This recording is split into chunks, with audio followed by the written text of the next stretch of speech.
Welcome everybody and thank you for coming this afternoon. I'm delighted to, whatever the word is, introduce Kate, who is just about to publish her first book, which is brilliant, quick plug. But we'd like to start, Kate, if you would, with just a short taster really of your book. That would be helpful. Thank you, Sue. Yes, it's a biography. The book is a biography. It's about my mother and my grandmother growing up through the 1920s, 30s, through that time, growing up in industrial Halifax and then through the Lake District, where my mother finally lived in the last years of her life. If you'd ever met Phyllis, my mother, you would remember her. Her father's family had given her Celtic looks, with large blue-grey eyes, and, as she always said, her father's nose. She hadn't got her mother's curly red hair, but just a gentle wave in her dark Welsh locks. But more than that, she would have greeted you warmly and asked questions in genuine interest about you. She would have shared lots about herself, and you would soon feel that you'd got to know her. Throughout her life, she was generous, hard-working and loyal. But she could also be forthright, honest and cutting. She didn't suffer fools gladly, and her opinions were long held and mostly unmovable. However, if she felt your need was greater than hers, or if something would give you pleasure, she would willingly share her possessions with you. Her stark life throughout her childhood had given her an insight into poverty, hunger and hardship which she never forgot, but which formed her stoical character and gave her an unsympathetic view of people who cheated the system or wasted their opportunities. Thank you, Kate. That set the scene for you, Sue. That's beautiful, thank you. Would you like to tell everybody what prompted you to write her story? What made you want to put it down on paper? It was a story I had heard many, many, many times. From being about 7 or 8, and I was an only child until I was 9. So from being about 7 or 8, asking the kind of questions you do, Mum, what games did you play? Mum, what did you get for Christmas? I got these stories of her hardship, of her life that was poverty-stricken, desperate, and extremely hard through the 1920s and 30s. I don't think as a child I quite understood how bad, how serious that might have been. Because I think as a child you don't really realise I measured things against the life I had, which wasn't full of the comforts that we have today, but it was on her scale a far more comfortable life. But as a teenager I started to think a bit more about it, and I used to say to her, well, you write it down, you should write a book. And she always sort of, yeah, well, but never did. And when I retired, I started to do a fair bit of family history, ancestry, recording through the family. And then when my first granddaughter and her first great-granddaughter was born, my mother was extremely happy, but also sad. She said, because by this time she was well into her 80s, she said, they'll never know me. I will die and they will never know me. And so I thought, well, hopefully they will. And she did live for quite a few years and did know them. But however, I thought I should write this story down so that they have got it forever. They knew who she was as a young woman, not just as an old woman. So that was really what prompted me to do more and more research and to write it all down and to talk to my aunts and get other information. Thank you. And you've already touched on some about the poverty, but you also, in the book, you write about the domestic abuse that went on, and this was sheer, hard, grinding poverty. This is awful. This isn't just, you know, as children of today, oh, you know, can't afford. This was really hard stuff. It was. And you said you grew up with a child. What impact did that make on, as a sort of a young teenager, listening to these terrible stories? Because some of them are quite shocking, really, aren't they? They are quite shocking, and I know that from your background you see some of these, particularly from a social worker's background. You do see the real hardship in there, don't you, Sue? I think as a child it didn't have the impact on me so severely, but I think as a teenager, and particularly and my mother did weep when she talked about these days. She did cry. I don't think I felt fortunate, but I think I felt that she must have been extremely strong to get out of that poverty, out of the real hardship, the industrial hardship. The one thing she never ever wanted to do was to work in a mill, as her mother had done.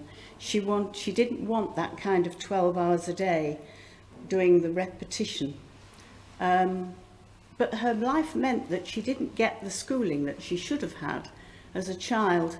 So I think she tried to make me appreciate that I was fortunate to have the education that I had. And I think the effect on me was not as good as it should have been, I think, maybe in the education. But I did start to think, yes, it was important to learn things, to read, to have books. I had lots of books throughout my life. She didn't have any until well into her teens, when she could afford to buy books. She was given books, but she didn't have any books as a child, only the books she had at school. That's really hard to think about in this day and age, isn't it?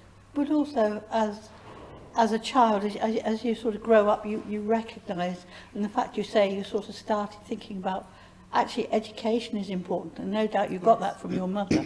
Yes. All the time, I'm guessing. Yes. That how important education is. Yes. Especially when you haven't had that opportunity herself. Yes. So I'm guessing you've probably gathered stories that perhaps were not widely known amongst your family. Yes. Yes. So how did they feel about it, or the whole you writing the book? Yes, I think one of the surprises for me was that when I'd finished the manuscript, I sent it to my brother to read. I said, you know, I've written this book about our mother. Have a look, read through, tell me what you think. And one of the things was my father was a cyclist from being at school. He was a cyclist, and he cycled to work, and then he cycled from Halifax to the Lake District to start his interest in fishing. And my brother's a very keen cyclist. And when he rang me back, he said to me, I had no idea that my dad was a cyclist. And I couldn't believe this. And I felt that, and we know that children have a different life because of the position they are in a family. But my life, the things I'd known about my parents, he hadn't. He didn't know about my mother's life in poverty. He didn't know that my dad had done all that cycling. And I think he felt he'd missed that because my brother is a very keen cyclist. So I felt very sad about that, really, because that was something that they could have shared and clearly missed. Somehow along the way, it's like sliding doors, isn't it? Yeah. They just missed that along the way. But I think the other thing, and I know this is a difficult thing, is that my grandfather was abusive to my grandmother. And she left him. But he married again, and he had more children, and they thought he was just the most perfect husband and father in the world. So that was difficult between my mother and her siblings too. That was a very difficult thing, and so I know that there's a little bit of aggravation around that. But I know that the stories my mother told me and my grandmother told me are right. What do you think your mum would have thought about it? Because there she is. Sitting, There she is, sitting looking- here, looking yeah. out at us. So how would she have felt being her life in print? I'm not sure. I think she would. I think she would have been amazed that her life would have been deemed important enough to have a book written about her. I think she would have been quite amazed by that. I think she would be very pleased to think that that her family will know about her. It's there in print, it's there forever. And I think she would have been very pleased about that. But I think she would have been quite surprised to have had it all written down like that. And would she have been surprised? Kate's brought, I'm part of the Scriveners writing group in Ripon, and Kate has read chunks to us as we've gone along, as we all do with our different bits of writing. And I personally found it fascinating as social history part, as well as a very personal account. Do you think your mother would have been surprised that other people outside the family were actually, and we were all incredibly interested to find out what happened next? I mean, she obviously survived to a great age, which was great. She did. Yeah. I think, yes, I mean, she was a great storyteller, was my mother. I mean, she would, if you encouraged her, she would tell you about things and about her life. She was quite happy to sit down and tell you about when she learnt to drive, and it took her 7 attempts to pass her driving test. But she carried on. That was part of her was that she didn't give up on anything. But yes, she was quite happy to tell you these tales. So, and I think she was probably quite happy to sit and talk about these things to other people. I just think she would be surprised that people would have been waiting for the next instalment, really, as you've always said. Yes. Thank you. And given the fact that the book is intentionally personal, because it's personal to you, isn't it? Yes. This is, in the old-fashioned phrase, this is dirty washing hung out large, isn't it? Yes. This is the sort of thing, certainly in the 19th and 20s and 30s, would have kept well hidden, isn't it? Yes. How did you write it? Did you find it difficult to write, given what you were covering? I don't think I found it difficult to write, because I think the stories are so embedded in me, because I've heard them so many times from my mother, from my grandmother, that I don't think that was the difficult bit. I think the difficult bit was weighing up or trying not to put things in that would actually hurt other people. And that was difficult, and some of it will, and I know. But trying to be even-minded. I have made no judgment about my grandfather, because I actually didn't know him. So I can only go by what other people have told me. I've tried not to make judgments about anybody within it, but to tell the story as it was told to me.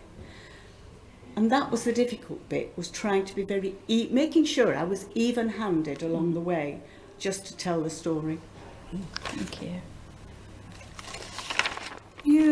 A lot of the book is personal memory, but I also know you did a great deal of research. So how much is the stories that your mother and grandmother told you, and how much is the research to put it in, to write about Halifax at the time? Yes, well, the sort of genealogical side of it, I joined Ancestry and did the research as people do on Ancestry, and discovered quite a bit of things. I discovered what people died of, because I sent for death certificates. I discovered that my grandmother, when she got married, she put her age down as 21, because that's what's on the marriage certificate. But she wasn't, she was 18. So I discovered some of those little discrepancies in things that people, and to be fair, my grandmother may not have been sure how old she was. but I have her birth certificate, so I know how old she was. But she may not have been sure. Her mother died when she was 2, and she was brought up by sisters and aunts and other members of the family. So her birthday may have come and gone, and she may not have known exactly how old she was. But I tried to have as much factual information as I could through genealogical research, so that I did have those facts correct. There are lots of births and deaths throughout the story. Some babies living 2-3 months, some babies maybe being born dead. I've tried to get all those facts, all those certificates, all the dates right, so that I know what happened to people throughout the story as well. I joined a couple of groups around old Halifax so that I could research the weather at the time in the area, so that I could find out that a particular winter was a very snowy winter or a very cold or wet winter, so that I could understand the place where they were living, how hard it would be in the rain and the cold with no heat and damp walls, so that I could be assured that the details were right as they could be. Thank you. Google's a wonderful thing. It's brilliant, isn't it? It's a bit like Wikipedia. It's so full of... May not be 100% accurate, but who cares? It's good. Okay, thank you.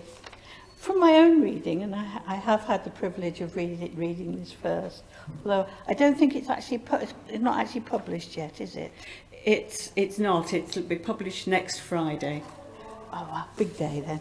Big day next Friday. I get a picture of someone who was intentionally resilient. She had to be to survive her childhood. To be honest, it really is heart-wrenching. And she had a steely self-discipline. Yes. Where did she get that from? Oh, I think my grandmother must have had a fairly steely self-discipline. As I say, her mother died when she was 2.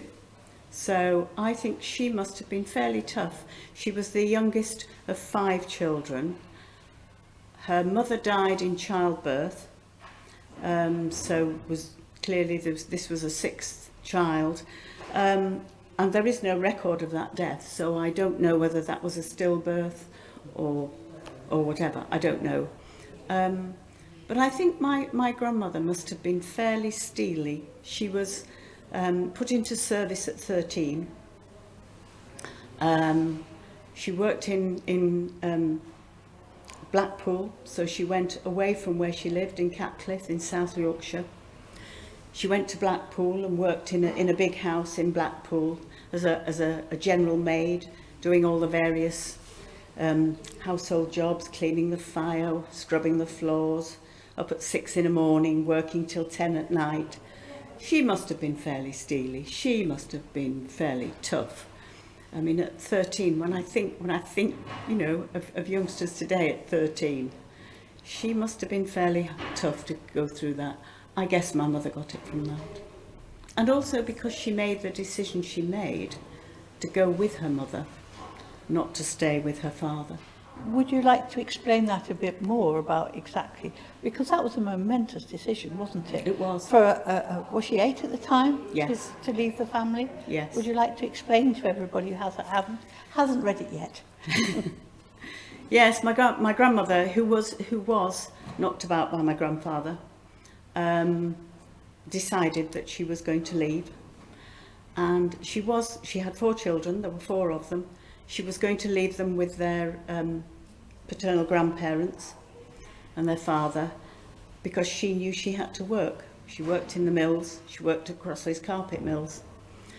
She knew she had to work to live, otherwise she'd be in the workhouse.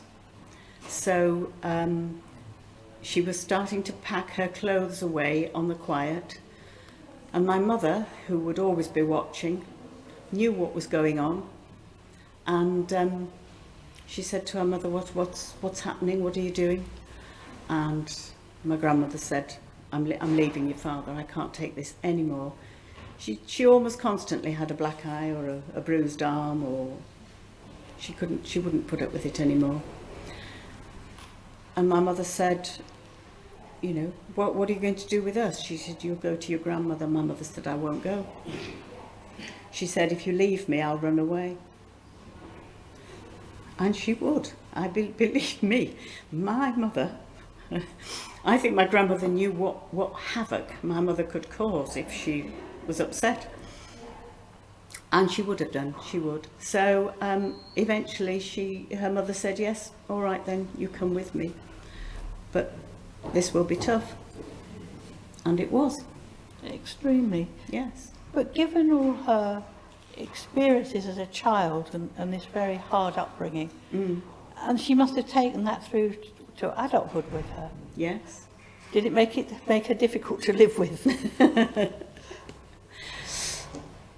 No, it didn't make her difficult to live with, but it made her, it's hard to explain really. It made her make the best of anything she had.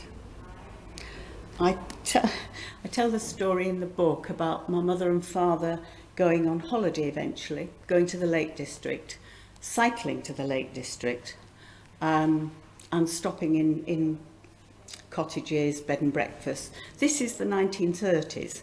This is before, you know, big hotels, and they couldn't afford to stay in hotels. So they stayed with people who let out a room, and they stayed with one family, or one woman in particular, Mrs. Brown, who said she would make them an evening meal. She would make them steak and chips. Ooh, thought my dad. Ooh, yes, that's good. His favourite meal. So she produces this steak and chips, but she'd fried tomatoes in the frying pan with the steak. My father didn't eat tomatoes. My father had been a bit mollycoddled, didn't have to eat anything he didn't like. So he looked at this steak, said to my mother, I can't eat that. So my mother ate 2 steaks and chips, and my dad ate the chips. So the next night, they were offered the same again. And Dad plucked up the courage and he said, actually, I don't eat tomatoes. Fine. So Mrs. Brown didn't cook any tomatoes, but she cooked the steak in the same pan with all the tomato juices still left in the bottom. Clearly the pan hadn't been washed.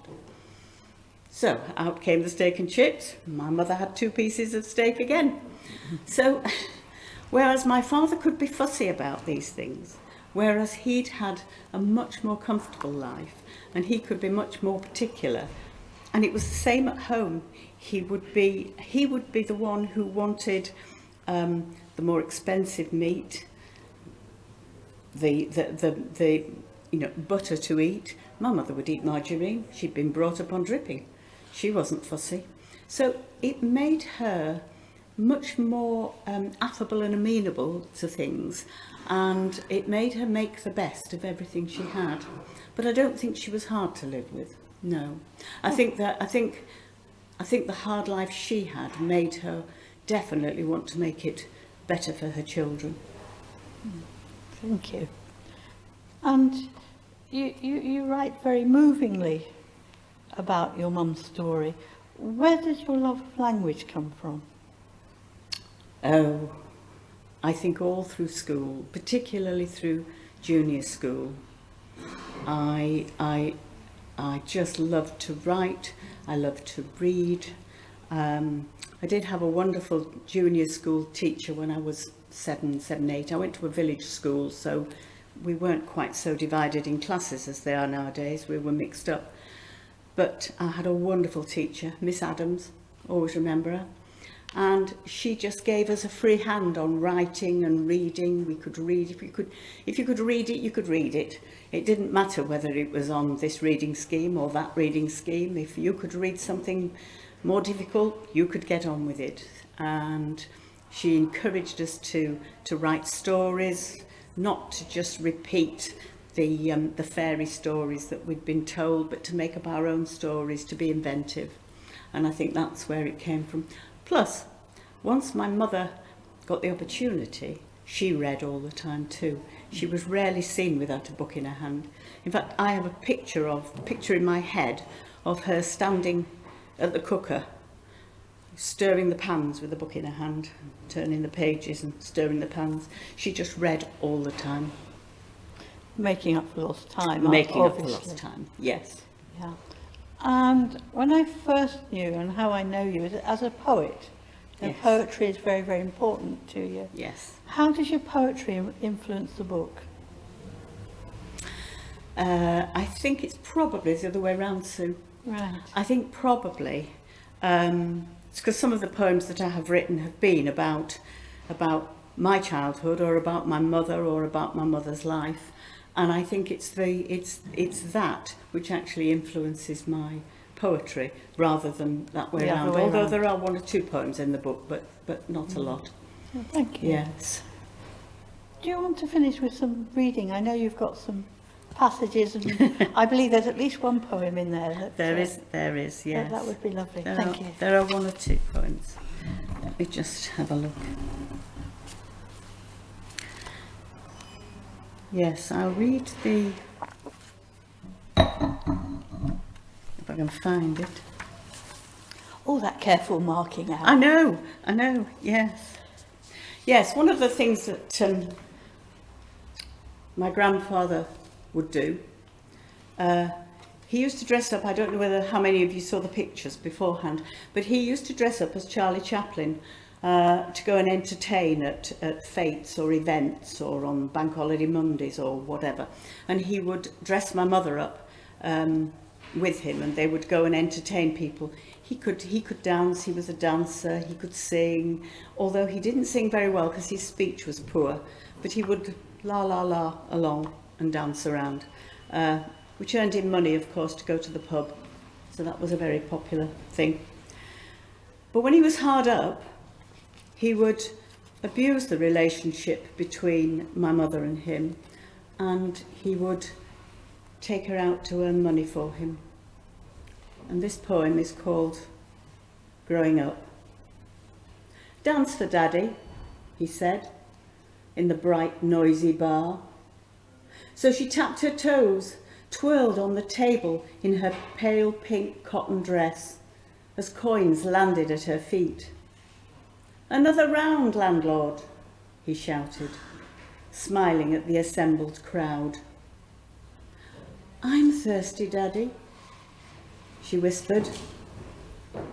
"Run home to your mother then," he snarled, as the pub door slammed. Silence and loneliness enveloped her. Thank you. So he would make his beer money that way. And would you like to tell people how old your mother would have been at that time?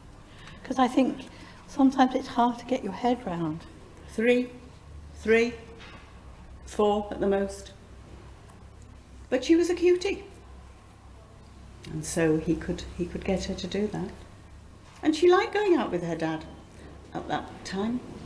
It was later on when she lost her respect for him. Yeah. Yeah. And do you just to finish off, do you have another piece to finish off with, please? Let me have a look. What did I mark here? Oops. You can write a poem about minding the door. Minding the door. Yes, I think we've... This was a piece from later on, actually. Yes, my mother did a variety of jobs, one of which was working for, well, the people were called the Cutlers, but actually she was working for Beehive Embroidery, which was part of Peyton and Baldwin's. And she was a tracer, tracing the patterns onto the fabric for people to do the embroideries for tablecloths and those little sets you used to have on your dressing table. And she did the tracery for that and loved it. Met a lot of good friends there, made life a lot easier for her. But one Monday morning, in 1939, everyone turned up for work to read a notice on the door which read, "Closed. Proprietors have left the country." The Cutlers were German Jews, and they knew the war with Germany was coming. They'd packed up and gone to America. This was a shock to everyone. Mum knew that she had to find a job, any job, straight away. So they all went down to the Labour Exchange to be told the only work available was at Macintosh's toffee factory. So by lunchtime, Mum began her few months of factory work as a toffee roller, making Rolos, one of Macintosh's famous products. The women on the line were told they could eat as many as they liked. This was a very good move on the part of the company and cured the workers of wanting to eat the chocolate. They felt so sick after a couple of days, they never touched them again. But Mum hated this work and was constantly looking for something else. But she worked with many lovely young women who became lifelong friends, particularly her friend Bernie. Bernie had a very happy family life with her sisters, and they all took my mum to heart. Mum stayed with them sometimes when they'd been out dancing. And when Dad asked Mum to marry him, Bernie's sister offered to make her a wedding outfit. These friendships with Agnes, Mary and Bernie were very important and sustained Mum when times were hard. She always put a lot of effort into staying in touch with good friends, writing and receiving long letters from them all throughout her life. Yes, she felt friendship was very important. I can agree with that. They kept her going. Yes, Yeah. they did. Thank you, Kate, for that. Does anybody have any questions for Kate? You mentioned your brother sort of glancing Yes. down the side of the side. Yes. How do you check that sort of veracity of the stories that are told to you? Or is it really important, since all you're doing is telling Phil's story, so Phil's story is how she felt and what she thought? A lot of it is. A lot of it is about her, what she felt, what she thought. However, later on in life, she did eventually get to know her father's second family. And my Auntie Zera was a great historian in the family. And I have got quite a bit of information that Zera has given me about my grandfather. And that's how I say, some of it's a balance, because clearly Zera was very fond of her father. She thought he was wonderful. And she told me a lot about his life and the difficulties in his life as a child. So I have tried to balance the one view against the other with the different sides of the family. Because yes, I didn't know him. But yes, I've talked to other family members. But my brother and I, 9 years apart, clearly had a very different sort of upbringing and different time. By the time I would be 18, my brother would be 9. My father inherited some money from an uncle and learnt to drive and bought a car. Now, my life, we'd never had a car. We bussed everywhere, we walked everywhere. That's just what life was. My brother started to get used to being ferried around in a car. His life was different. It's not necessarily better or worse, but it was very different. Thank you. Are there any other questions? Well, thank you very much for coming. Thank you. And thank you, Kate. Yes, thank you.